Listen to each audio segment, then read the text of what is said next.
Muy buenos días, amigos. Francisco Antonio Méndez y el programa Economía y Mercado les saludan este miércoles 26 de marzo del 2025. Tenemos 23 grados Celsius aquí en La Julia, Distrito Nacional, y la temperatura bastante agradable allá afuera. Bien, ¿qué tenemos para compartir con todos ustedes hoy? Bueno, hay noticias internacionales interesantes del ámbito del punto de vista económico, del punto de vista de los temas de defensa y militares, ¿verdad? De los conflictos, de las interrelaciones existentes entre las naciones y los Estados Unidos, que es el, vamos a decir, que el centro de gravedad ahora mismo, donde de todo. Y también el presidente estuvo en la Cámara Americana de Comercio en el almuerzo acostumbrado y dio unas interesantes declaraciones que habremos de comentar con ustedes. Ayer hablábamos del tema de la marcha en Friusa, de la responsabilidad que tienen las autoridades de garantizar que todo transcurra normal. Hay quienes lo catalogan como una provocación. Y no puede haber tal cosa cuando los dominicanos estamos en nuestro país y tenemos todos los derechos y garantías constitucionales, tanto para expresarnos, para movilizarnos. Entonces no puede ser posible que nosotros no podamos hacer una actividad independientemente de que tenga sentido o no, es asunto de principio. En realidad debiera hacerse ni siquiera a Friusa, debiera irse a Palacio, debiera irse a Migración, debiera irse ahí al Instituto de Migración donde está el señor Lozano, que es más pro-haitiano que otra cosa, donde está Juan Bolívar, la participación ciudadana, a los canales esos donde están todo ese grupo de pro-haitianos que hablan de apatridia como Amnistía Internacional. Eso, ahí es donde debiera irse, pero si quieren ir allá, nosotros tenemos todo el derecho. No hay un solo ápice de la República Dominicana, una pulgada, en donde los dominicanos no tengamos derecho a pisar, a ir y a expresar lo que nos parezca. So pena entonces de que eso sea un enclave ya extranjero, ocupado por extranjeros, con sus consecuencias. Ahí está lo que pasó en Bosnia-Herzegovina, por allá en los Balcanes, y ya estamos viendo. Entonces, no, por principio, dice el presidente cuando le preguntaban el lunes que no, que ellos van frecuentemente ahí, que intervienen, el director de migración, y yo lo mencioné el lunes, el propio director de migración pasado que quitaron de ahí, el señor Amancio, creo que se llamaba, no me recuerdo ya el nombre, había dicho que tenían problemas para entrar a esos sitios y de la disponibilidad de los fiscales y el tipo de cosas que no podían actuar infraganti. Entonces, tienen las autoridades que tomar medidas y controlar esa situación, pero la protesta donde más debiera ser es a las autoridades, pero definitivamente que tienen todo el derecho los dominicanos de ir a protestar, sea en Friusa, sea en Pedernales, sea en Puerto Plata, en Boca Chica, donde quiera. Donde no tenemos nosotros para ir a protestar es de la frontera para aquel lado. Y que eso sirva porque el gobierno, cuando le parece que tiene capital político, usa el tema haitiano. Ahí está el canal, yo estuve hace 2 semanas por ahí por Dajabón, el canal famoso de los haitianos, que es una inundación, lo desbarató y ustedes no han vuelto a oír nada de eso. El aparataje de unos militares que se mandó para allá, porque estábamos en campaña y había que aprovechar la coyuntura de ese tema, sensible, sensitivo para los dominicanos, para sacarle capital político. Que íbamos a deportar 10,000 semanales, usted no ve nada de eso. A cada rato lo que encontramos es un autobús que viene de San Juan con 31, un camión que viene, los meten en un doble fondo que viene con 23 por Montecristi, otro jipeta que viene cargado con 12 por Pedernales, otro así. Entonces no hay sanciones drásticas para ese tipo de cuestión. Tráfico de haitianos, no pongamos otro nombre, de que no, de trata, de blanca, no, tráfico de haitianos. Bueno, eso fue lo que el presidente señaló, queríamos simplemente, porque hay muchas interpretaciones con respecto a eso y no puede ser posible que bajo el alegato de que, bueno, eso es una provocación, no, las autoridades tienen que garantizar que ahí no ocurra absolutamente nada y que los dominicanos protesten por la calle principal de eso y después que pase la protesta, las autoridades tienen que ocuparse, no preocuparse, no, ocuparse de ese tema, tanto en Friusa como en todos los otros lugares del país. Es cuanto. Por otro lado, hay una huelga en San Francisco, mucha militarización, vimos ahí, no sé a qué la huelga. Hay muchísimos problemas y todo lo que usted quiera, pero como que ¿para qué?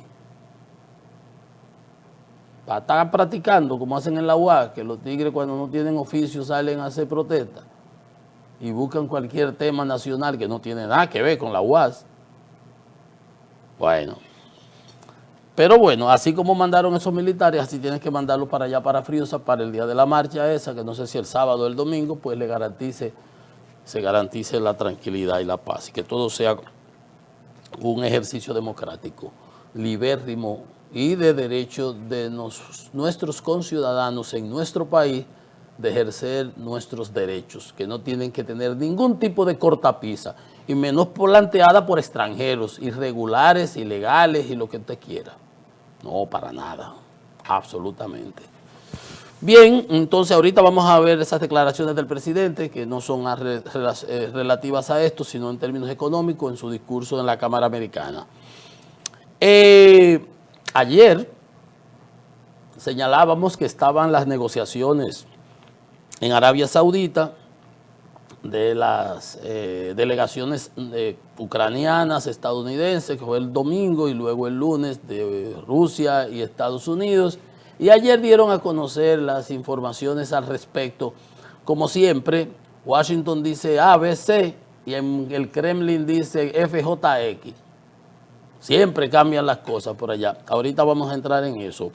Pero antes de eso, ustedes saben que el tema de ayer a nivel internacional fue el escándalo desatado por la divulgación de información privilegiada, confidencial, de seguridad nacional, aunque dice la directora de la National Security Agency, Tulsi Gabbard, que la daban en un fuego graneado ayer en el Senado, que no había información de seguridad ahí. Entonces le decía al senador, bueno, pues entonces presente los textos. Si no hay nada de clasificado ahí, pues enseñe los textos. Ah, en donde lo presentaba. Muy mal quedaron ella y el de la CIA, Radcliffe. Pero contradictorios, incoherentes, y porque si no hay nada de seguridad y está el plan de guerra que se iba a usar, que se usó para atacar a los hutis, ¿cómo es que salen? Entonces ahora le han dicho el Signal Gate. Signal es la señal, es la aplicación esa como WhatsApp, ¿verdad? Como Telegram. Entonces ahora se llama el Signal Gate.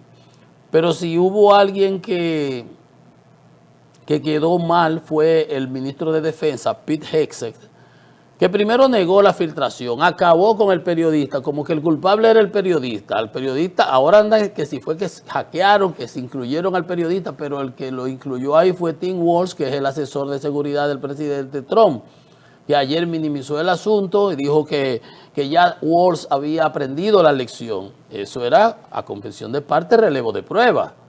La Casa Blanca reconoció que el documento era auténtico.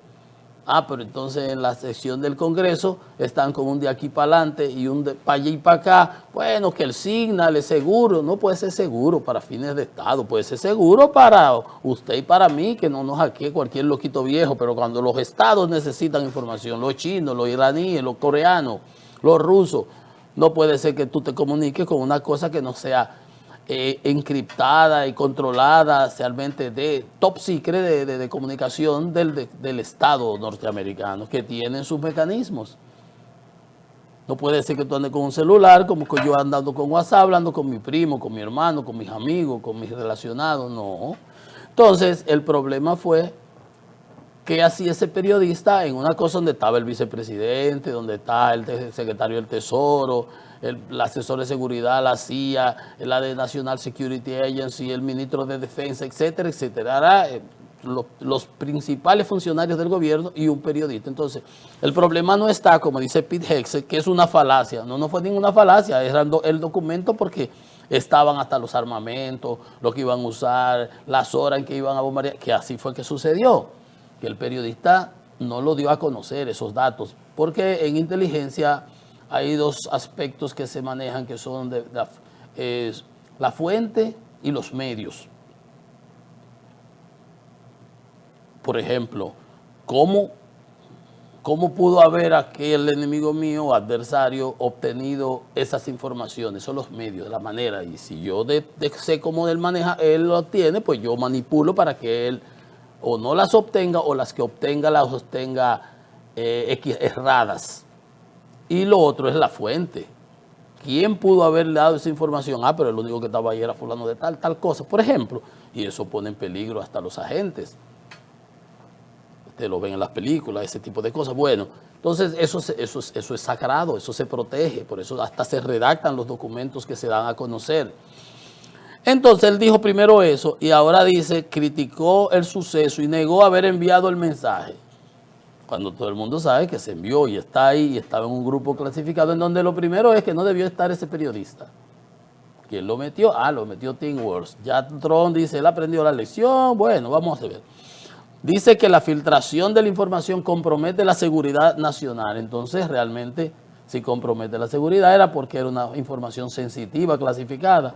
Tienen un galimatías, tienen un día atrás para adelante, están quedando muy mal. Los periodistas exigiendo, los senadores, los diputados, básicamente los demócratas, porque los republicanos no se atreven a hablar, exigiendo la destitución del ministro de Defensa, que fue el que sometió la información. Porque ahora lo malo no es que el periodista haya dado a conocer una cosa, es que lo malo es según él, es que lo hayan dado a conocer. Pero si no es clasificado, ¿cuál es el problema que lo den a conocer? Como le preguntaban a la de la Agencia Nacional de Seguridad, que no pudo responder, quedaron muy mal.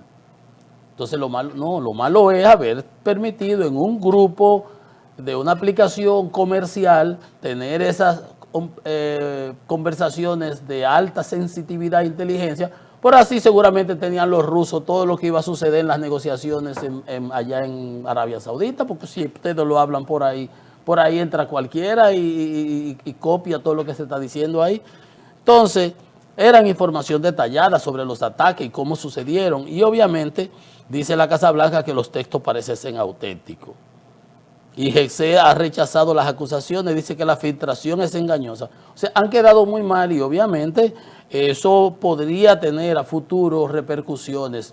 Algo parecido fue lo que sucedió con Hillary Clinton siendo secretaria de Estado y un caso que se dio ahí en el Líbano, en Libia, con unas informaciones que Trump siempre se lo sacaba en cara, que rompieron el celular, que desaparecieron las informaciones y ese tipo de cosas porque él estaba usando un celular privado y una laptop que no eran los oficiales para usar.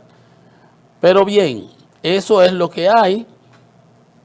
Dice Hegseth que lo que ocurrió es un malentendido y una tergiversación de los hechos. O existieron o no existieron. ¿Cuál malentendido? El malentendido fue que ustedes usaran una aplicación comercial no protegida para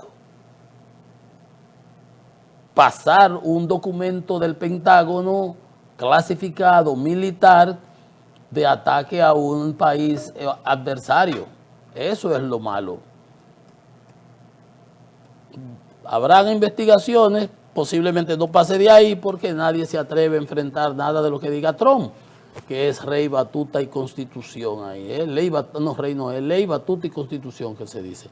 Y los republicanos, los diputados y senadores, son más que cheerleaders actualmente. No hay esos como Romney, como el senador McCain, que se le paraba en dos patas y lo ponía en su puesto, a cualquiera. Bien. Entonces ese es el escándalo que está teniendo repercusiones. Ayer les decía cómo los países aliados de Estados Unidos que cruzan información de inteligencia, que comparten información de inteligencia, se sentirán y van a dar la información de inteligencia que comprometa sus activos, sus intereses, a una administración que anda de romance con Rusia, por un lado, y por otro lado, miren cómo se maneja en cuanto a informaciones clasificadas y delicadas. O sea, está todo muy complicado. Entonces, les decía que el interés de Trump con las negociaciones y las llamadas con Putin y Zelensky y los emisarios que están negociando en Riad, ayer dice que habían llegado por un lado el acuerdo, ¿verdad?, de mantenerla para permitir el flujo marítimo comercial en el Mar Negro y la protección a las infraestructuras energéticas, y que Kiev pide que no solamente a las energéticas, sino que se amplíe a las civiles, porque ahí está, Rusia cada rato bombardea una escuela, un hospital, un mall. Ayer, aparte de haberse puesto en negociación, bombardearon uno de los puertos en el Mar Negro. O sea, porque no hay ningún acuerdo, lo que hay son conversaciones y todavía no se ha firmado nada. De hecho, ya Rusia dice la Casa Blanca una cosa y ellos dicen otra por allá y ponen como siempre, como la otra vez, siempre ellos están de acuerdo, pero en la práctica no, porque ponen las precondiciones. ¿Cuáles son las condiciones? Rusia dice, sí, perfecto.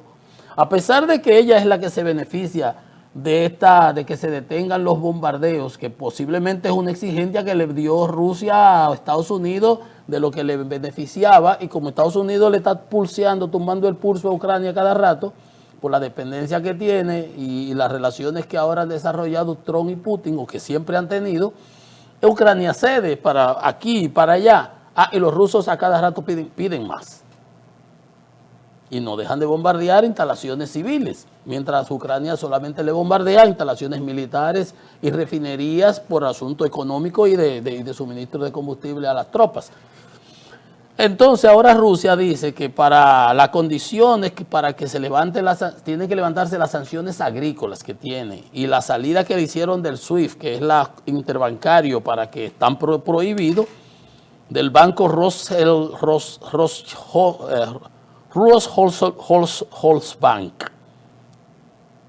el agrícola, el banco agrícola de Rusia, y las otras entidades financieras que levanten las sanciones, que le levanten las sanciones a los suministros de equipos agrícolas, desde el desbloqueo portuario y todo ese tipo de cosas para la exportación de alimentos. O sea que Rusia invadió a Ucrania, no ha pasado nada de ahí. Para que se llegue a un acuerdo de cese al fuego, hay que levantarle todas las sanciones. Pero ya es como un premio. Tú te vas a quedar con el 20% del territorio, no le van a garantizar a Ucrania absolutamente nada, y tú quieres que te levanten las sanciones, que por suerte, esas sanciones no solo las pone Estados Unidos, sino también la Unión Europea. Estados Unidos y Trump, que tienen su romance, podrá levantar lo que ellos quieran ahí, pero Europa no lo va a permitir. La necesidad de levantar las restricciones a las operaciones financieras vinculadas al comercio y a las compañías que producen fertilizantes, etcétera. Una vez se cumplan esas condiciones, entraría en vigor el acuerdo. Mientras tanto, están bombardeando y sigue la cosa. Pero esta parte es la que a mí me gusta del lenguaje. Lavrov, que es el canciller ruso, exigió las garantías para un cese al fuego y un pare de las hostilidades. No podemos fiarnos de la palabra de esa persona, dice de Zelensky, y Zelensky dice lo mismo de Putin. Estas solo pueden ser el resultado de una orden de Washington a Zelensky. Oigan cómo es que plantean los rusos esto. Una orden de Washington a Zelensky. Los europeos no valen para nada. Las objeciones que está poniendo Europa no sirven para nada. Y para que lo hagan de esa forma y no otra, me parece que nuestros socios estadounidenses captaron nuestra señal. Oigan eso, ese es el canciller ruso. A confesión de parte, relevo de prueba. Entonces, inmediatamente sale el Kremlin diciendo ese tipo de condicionalidades, Zelensky le responde, acusa a Rusia de mentir inmediatamente, aún saliendo del acuerdo, manipulando lo que se acordó en las negociaciones, que una cosa muy clara dijo Washington de lo que habían llegado, de lo que había aceptado Ucrania, y otra realmente la que está diciendo el Kremlin, lo que acaba de decir Lavrov. Dice Zelensky, acusa a Rusia de manipular y retorcer los acuerdos alcanzados. Inmediatamente, no sean, pero es ya, pero salen de ahí de una vez, como la llamada de Trump y Putin. Dice Trump que no le pidió ningún tipo de que le parara la ayuda militar a Ucrania, ni la de información ni inteligencia, y dice el Kremlin por allá en su nota de prensa que pidieron eso y que pidieron aquello y que pidieron lo otro. Entonces uno dice, bueno, ¿y con quién es que están jugando? ¿Quién es que está repartiendo la carta? Dice, desafortunadamente ahora mismo, hoy mismo, el mismo día de las negociaciones, vemos como los rusos ya han empezado a manipular, dice el presidente ucraniano. Ya están tratando de retorcer los acuerdos y engañar a nuestros mediadores y a todo el mundo, abundó Zelensky. Que yo no creo que sean mediadores, los americanos no están tratando como mediadores, ellos están negociando ahí, pero más parcializados para Rusia que otra cosa. Dijo Zelensky que los comunicados publicados por la Casa Blanca son absolutamente claros, mientras que los que dice Rusia por allá, proponiendo condiciones para el cese al fuego, entonces usted no ha aceptado nada. Son manipulados y tergiversados. Entonces, miente Rusia, dice Zelensky. Reprochó Zelensky que Rusia vincule ese permiso para la negación que beneficia a Rusia, por cierto. Porque Rusia no puede mover un barco en el Mar Negro que los ucranianos no se lo exploten con unos drones marítimos que tienen. Y lo tienen en Novosibirsk, por allá lejísimo, fuera del alcance de los ucranianos. Reprochó que Rusia vincule esa navegación a las sanciones que pesan sobre Rusia sobre su invasión a Ucrania. Pues si le van a levantar las sanciones y ellos ni han retirado la tropa, ni han llegado a un acuerdo, ni hay un cese de paz. O sea, ya pasó todo. Por 30 días de que le van a levantar las sanciones porque van a parar el fuego por 30 días porque Trump dice que hay muchos muertos, que están muriendo, pero ¿para qué tú le das los misiles? Porque los misiles se le dan para que maten a los otros. O sea, son esas incoherencias que obviamente dejan ver el refajo. Los rusos deben saber y deben darse cuenta, si atacan habrá una fuerte respuesta, dice Zelensky. Que la propuesta de Estados Unidos fue un alto a fuego incondicional, completo, y que Moscú desde el primer momento lo ha venido tergiversando y proponiendo y poniendo cosas adicionales que son primero incumplibles. ¿Cómo te van a levantar las sanciones si las sanciones son para que tú no tengas recursos financieros y para que no tengas acceso a financiamiento y a compra de China le está dando por debajo y la compran a través de Kazajstán, Uzbekistán y de Armenia, de contrabando. Muchas de las partes que están usando para su industria armamentista. Pero justamente para eso han sido las sanciones. Quieren que se la levanten. Ya el premio, obviamente, gracias a Dios que a lo mejor Estados Unidos se presta, pero Europa no lo va a aceptar. Y recuérdense que Europa estaba reunida, la coalición de los voluntarios para cuando hay un cese al fuego completo y real, aceptado por Europa y Ucrania, de que haya tropas que protejan de que Rusia no vuelva una vez llegue a un acuerdo con la guerra, y ahora vuelva y a los 2 o 3 años a invada Ucrania, que es el miedo que tienen los países bálticos y Ucrania misma. Bueno, eso es lo que ha venido sucediendo. Ustedes ven, ahí no hay ningún acuerdo, lo que hay es mucho bla, bla, bla, y Rusia siempre que dice que sí, pero por debajo es no. Porque no es verdad que te van a quitar las sanciones, si las sanciones te las pusieron por la invasión, tú te retiraste, tú has cedido, no, entonces ¿por qué te van a quitar las sanciones? Pero ellos lo ponen como una condicionalidad. Como Trump está interesado en lograr una paz a lo que dé, salga pato o gallareta, no paz, sino salga pato o gallareta, para él decir que logró la paz y que el acuerdo y que denme el Nobel y todo eso, pero no es así, no es así. Por eso Europa se está enrocando. Por cierto, ayer dijo que Europa, esta palabra no la usamos nosotros, gorronea a Washington, eso en cuanto al aporte que pone en la OTAN, que él le ha venido exigiendo que aumenten partidas. Europa, de hecho, tomó medidas en estos días. Hablábamos de los 800.000 millones de euros que van a destinar para la defensa. Pero en eso sí tienes razón, Trump. Por décadas Europa se ha recostado de la defensa norteamericana, de los aportes norteamericanos, y ahora ante esta situación han tenido que cambiar el chucho. Dice, han sido terribles con nosotros, Trump. Dice, criticó que su antecesor Joe Biden no balanceara el gasto en defensa de la OTAN. Eso está bien por Trump, porque hizo que Europa, al final del día, nada es tan malo que no tenga algo bueno.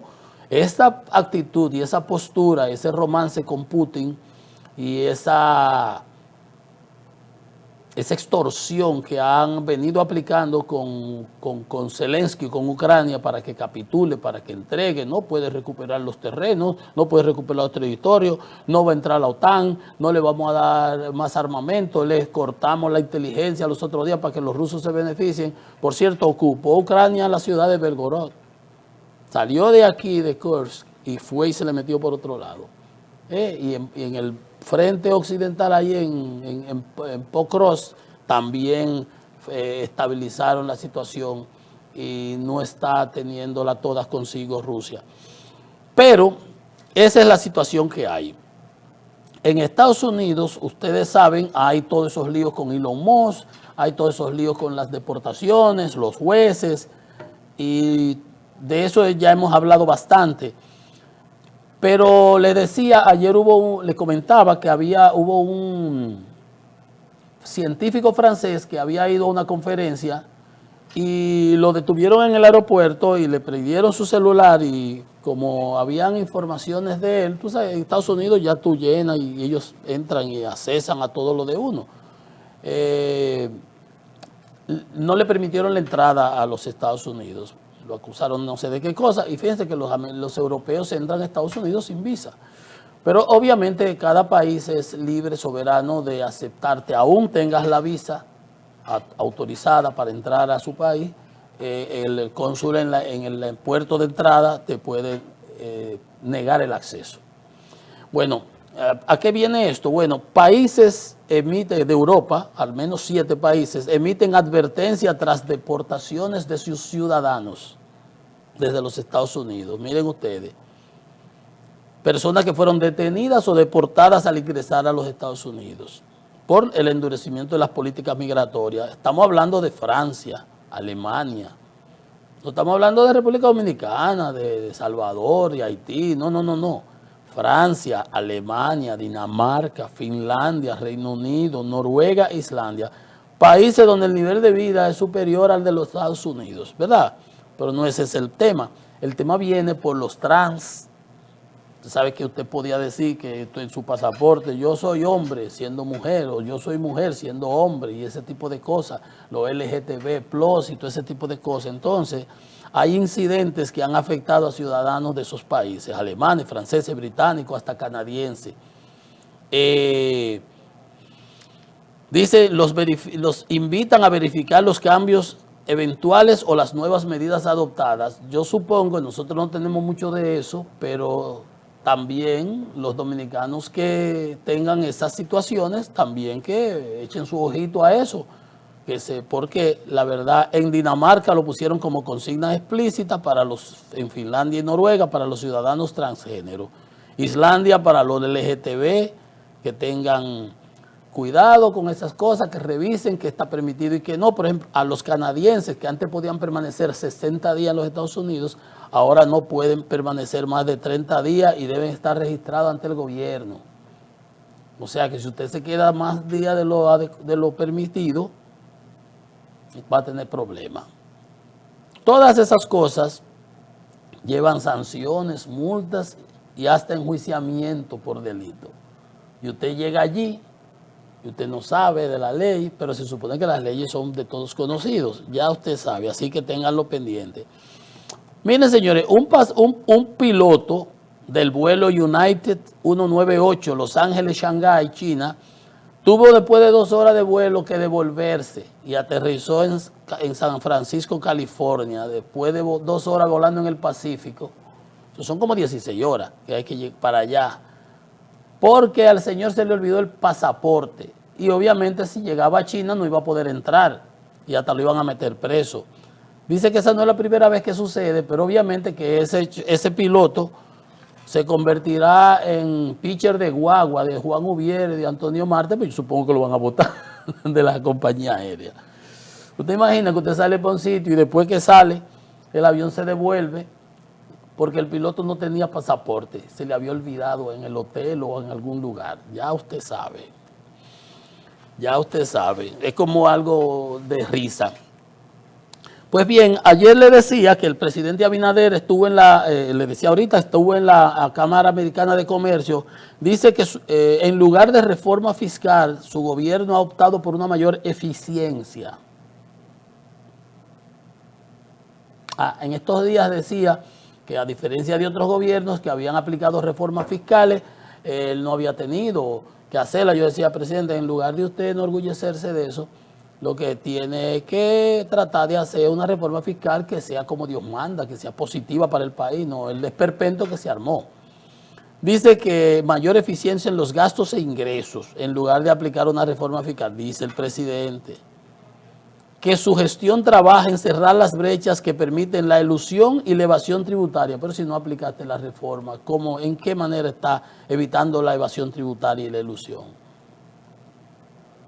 Que tuvimos 13.000 millones en exportaciones, que es el mejor año de la historia, y obviamente todos los años se supone que si crecemos 1%, el año que viene va a ser más de 13.800 millones, que es lo actual. Pero eso es así. Que el mercado estadounidense, claro, nuestro principal socio, el 53% de nuestras importaciones fueron a los Estados Unidos, 6.900 millones. Habló de las tierras raras, de nuevo dio el valor ese de estimado y que de 100 millones de toneladas brutas, que tuvo luego que Joel Santos, el ministro de Energía, contextualizar el tema. Pues si China tiene 43 millones y el que más posee, ¿de dónde que nosotros vamos a tener esa cantidad? Pero si es tierra nada más, pero ¿cuánto es el material que hay? Que eso va a tener un impacto económico. Yo la única parte que me refiero es a esa. Habló de la deuda, que la deuda pública consolidada. Lo mismo que él dijo en el discurso del 27 de febrero, que la deuda se redujo con relación al Producto Interno Bruto y que emitimos bonos verdes por 750 millones. Mire, presidente, tenemos 75.000 millones de dólares de deuda externa, de deuda consolidada. O sea que no hay que alegrarse de eso. Sin embargo, dijo que no hay razones para pensar en una depreciación del peso. Ayer veíamos cómo los evangélicos recomendaban, hablaban, opinaban el artículo de Andy sobre la del dólar y las presiones que hay, el artículo de Magín también, el artículo de Jaime Aristi y Daniel Toribio de la Fuerza del Pueblo, el ministro de Finanzas, decía que las proyecciones que va el dólar, si el gobierno no para el carro, la situación como va, tiende a llegar hasta los 70 por 1. Andy hacía otros análisis. Los evangélicos opinaban ayer, ustedes recuerdan, Guillermo Carán, ex gobernador del Banco Central, decía que todo eso viene porque el dólar, porque los ingresos del gobierno están bajando, las recaudaciones, pero los gastos corrientes no han parado, sino que siguen aritméticamente creciendo. Mientras tanto, el presidente dice que su gestión es eficiente. Dice el presidente. ¿Qué usted cree? ¿Es verdad o es mentira? Que el déficit es de 3%, por algo íbamos a hacer la reforma. No se hizo, o sea, y se ha penalizado ¿qué?